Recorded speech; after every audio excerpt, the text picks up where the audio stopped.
안녕하세요. 저는 희년함께라고 하는 기독교 단체에서 공동대표를 맡고 있는 남기업이라고 합니다. 또 토지플러스 자유연구소에서 소장으로 활동하고 있습니다. 희년함께라고 하는 단체가 아마 여러분들에게 좀 생소할 텐데요.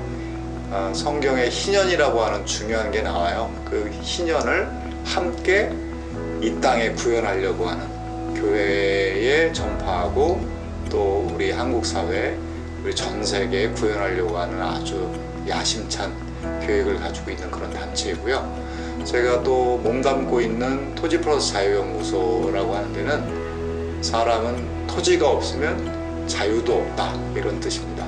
그래서 모든 사람이 토지에 대해서는 평등한 권리를 누려야 되는데 그거를 어떻게 이 땅의 시장경제에 친화적으로 구현할 수 있을까? 이런 이론과 정책을 연구하는 연구소입니다. 아주 처음 듣는 사람도 있을 것 같아요. 성경이 말하는 희년이란 무엇인가? 신약에도 나오고 구약에도 나오는데요. 희년은 이렇게 생각하면 좋을 것 같습니다. 구약이 말하고 있는 우리 하나님을 믿는 백성들이 구현해야 될 나라를 뭐라고 표현하냐면 거룩한 나라라고 표현합니다. 신약에서는 하나님의 나라라고 표현합니다. 근데 거룩한 나라, 하나님의 나라를 이 땅에서 구하려면 머릿속에 뭔가 떠올라야 되잖아요. 우리가 아무것도 안 떠오르는데 어떻게 구할 수 있겠습니까? 근데 이 성경은 그냥 거룩한 나라, 하나님의 나라를 구하라 그러지 않고 그것의 모형을 구체적으로 보여줬어요. 그 모형이 어디에 나오냐면 바로 희년에 나옵니다. 희년은 50년마다 한 번씩 돌아오는 해입니다. 물론 안식일, 안식년을 다 포함하고 있어요. 그 희년은 궁극적으로 세 가지의 일이 일어나는데요. 그 세 가지 일이 일어나는 그 날을 선포하는 날이 속죄일이에요. 속죄일. 그러니까 신년이 되면 하나님과 인간의 관계가 회복되는 날이에요. 그리고 두 번째는 이제 사람과 사람과의 관계가 회복돼야 되잖아요. 근데 이제 무슨 일이 일어나냐면 토지를 원래 주인에게 돌려주고 또 부채를 완전히 탕감해주고 종이나 노예를 해방시켜줍니다. 이렇게 되면은 토지를 가진 사람과 못 가진 사람, 그런 사람을 옛날에는 우리가 소장농이라고 불렀고 오늘날은 세입자라고 불리죠. 토지를 많이 갖고 있는 사람 지주와 소장농의 관계는 정상적이지가 않아요. 경제적으로, 정신적으로 예속돼 있죠. 그런데 희년이 되면 땅을 다 돌려받고 자기 땅이 다 생깁니다. 그러면 지주와 소장농의 관계라고 하는 비정상적인 관계가 대등한 관계가 되어버리죠. 그리고 부채도 완전히 탕감해 주는데 사실은 채무자와 채권자의 관계, 빚진 사람과 빚을 빌려준 사람과의 관계는 정상적이지 않습니다. 채권자가 원하면 채무자가 그냥 마지못해 해야 하는, 그 앞에서는 비굴해질 수밖에 없는 관계입니다. 하나님은 그런 관계를 아주 싫어하세요. 근데 희년이 되면 이 채무를 완전히 탕감해 주라고 하는 거예요. 그러면 채권자와 채무자의 관계가 정상적이 되겠죠? 그리고 마지막으로 노예도 해방하라고 하는 겁니다. 노예 주인과 노예가 정상적인 관계이겠어요? 아니겠죠. 그러니까 노예를 해방하면 노예 주인과 노예의 관계도 완전히 평등해지는 겁니다. 이렇게 희년이 되면 모든 인간의 관계가 회복이 되는 겁니다. 또 하나 중요한 게 있는데 희년에는 쉬었어요. 휴경을 했어요. 농사를 안 했어요. 인간과 자연의 관계를 회복시키는 것도 담겨 있습니다. 그러니까 희년은 뭐냐면 하나님과 인간의 관계를 회복하는 거, 또 인간과 인간의 관계를 회복하는 거, 인간과 자연의 관계를 회복하는 총체성을 보여주고 있어요.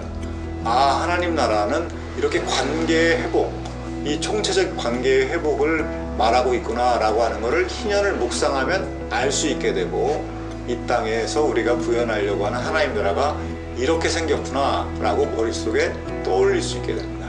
그래서 저는 희년이 매우 중요하다 이렇게 말하고 싶습니다. 하나님의 나라는 희년에 나타나 있어요. 희년을 묵상하면 하나님 나라를 알 수 있고, 우리가 살고 있는 이 사회, 우리가 다니고 있는 이 교회가 하나님 나라와 얼마나 멀리 떨어져 있는지를 알게 됩니다. 아직 우리가 하나님 나라와 거리가 멀구나. 그것을 알게 되고 우리 사회를 하나님 나라로 바꾸려면, 희년과 가까운 나라로 바꾸려면 당연히 관심을 갖고 참여해야 되겠죠. 그런데 우리가 아무 관심을 갖지 않는 것도 사실은 참여이거든요. 정확하게 말하면 성경적인 참여가 있고 비성경적인 참여가 있는 거예요. 아무 관심을 안 두는 거는 저는 비성경적인 참여라고 부르고 싶어요.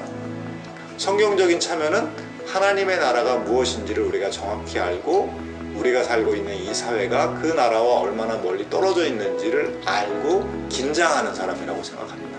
긴장하면 어떻게 할까요?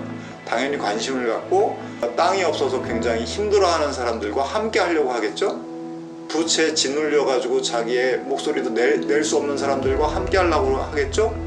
억울한 사람과 함께 하려고 하겠죠. 그 사람과 함께 있는 것이 바로 예수님과 함께 있는 거라고 마태복음에서는 너무나 분명하게 얘기하고 있어요. 그러니까 이 마태복음은 희년을 그렇게 이루라고 우리에게 말씀하고 있는 겁니다. 당연히 하나님 나라를 이 땅에 보이려고 하는 사람은 우리 사회에 관심을 갖고 성경적인 방법으로 참여하려고 하는 겁니다. 무관심하고 아무 생각이 없는 거는 그냥 이 사회의 질서, 이 세상 나라의 질서를 그냥 승인해 주는 거예요. 너 나는 동의하지 않았는데 그래도 승인해 주는 겁니다. 그런 결과를 낳을 수밖에 없어요.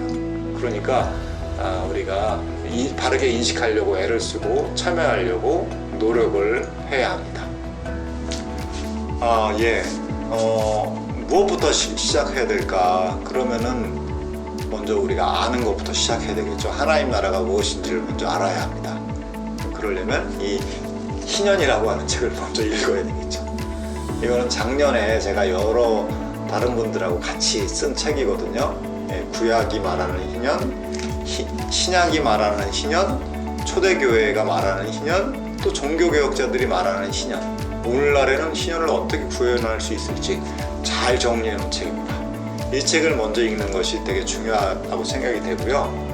세상, 그러니까 일반 사회에 이야기하기 전에 내가 지금 다니고 있는 교회 공동체, 또 청년부 공동체에서 힘들어하는 사람들, 분명히 우리 청년들 중에서는 부채 때문에, 빚 때문에 굉장히 고민하고 외로워하고 청년부 공동체에 차마 말을 못 꺼내는 그런 사람들이 있을 겁니다.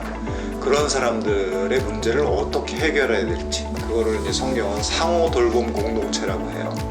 그런 거를 교회에서 미리 하나님의 나라를 맛보게 해야 돼요.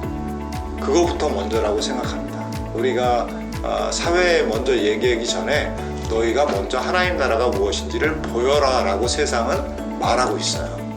교회 공동체에 분명히 등록금 내느냐고 또 뭐 이러저런 일로 갑작스러운 일로 부채의 늪에 빠진 사람이 분명히 있을 겁니다. 또 거처가 힘들어가지고 고시원이나 이런 거를 굉장히 전전하는 우리 형제 자매들이 있을 거예요. 그런 문제들을 어떻게 같이 해결할까? 그게 바로 참여의 시작이고요. 그렇게 하다 보면 우리 사회가 구체적으로 더 드러나 보이게 돼요. 그리고 왜 이렇게 많은 사람들이 부채에 시달리게 되고 또 자기 거주지가 없어서 이렇게 고통을 받게 되는가 라고 하는 제도의 문제까지도 우리가 생각을 하게 됩니다. 잘못된 제도 때문에 사람들이 이렇게 고통을 받고 있겠구나. 그럼 제도를 바꾸기 위해서는 어떻게 해야 되지? 이렇게 인식이 확장이 됩니다. 인식의 확장이 일어나면 하나님 나라가 이 땅에 점점 가까워지게 되는 거고, 그런 인식이 확장된 사람이 늘어나면 늘어날수록 이 땅은 더 하나님 나라에 가깝게 되겠죠. 저는 여러분이 속한 교회 공동체에서 먼저 희년의 공동체, 상호 돌봄 공동체를 좀 만들려고 촉구하고 싶습니다. 지금 20대, 30대가 내 집 마련하기 위해서 무리하게 대출을 받고 여기저기 돈을 땡겨서 투기를 하고 있다는 보도가 굉장히 많이 나오고 있고, 제가 그쪽에 뭐 정책에 종사하고 있기 때문에 많이 접하고 있습니다. 근데 우리 기독 청년들은 어떻게 해야 될까? 교회 청년들은 어떻게 해야 될까? 저는 이 부동산으로 돈 버는 것을 단념해야 된다고 생각해요. 내가 열심히 사고 팔아갖고 돈을 이익을 남기면 그건 노력해서 번 소득 아니냐라고 생각할 수 있는데, 성경은 노력소득과 불로소득을 엄격하게 구분합니다. 노력한 거에 대한 대가를 개인이 소유하는 것은 성경은 굉장히 적극적으로 찬동한다고 생각해요. 사유재산제를 성경은 존중하거든요. 그런데 이 부동산을 사고 팔아서 돈을 많이 버는 거는 그거는 다른 사람의 소득을 빼앗아 오는 거예요. 예, 그걸 불로소득이라고 부릅니다. 왜냐하면 그것이 가치를 창출하는 부가가치 창출 행위가 아니거든요. 경제학에서는 그거를 그래서 비생산적 경제활동, 아무리 열심히 해도 GDP가 증가하지 않는 거예요. 대한민국의 모든 사람들이 아침에 일어나서 다 부동산 땅 알아보러 다닌다고 하면 나라 경제가 어떻게 될 것 같아요? 나라 경제는 더 안 좋아지겠죠? 가격만 더 올라가고 무슨 뭐 생산하는 활동이 아닙니다. 근사한 말로는 지대추구 행위라고 불러요. 근데 이 사회가 점점 부동산을 그렇게 해서 돈을 많이 벌기 쉬운 사회로 가고 있기 때문에 우리 기독인들은 손해를 보는 입장이에요. 사실은 가만히 있으면은 가격이 더 올라가니까 난 아무 짓도 안 했는데 더 가난해지잖아요.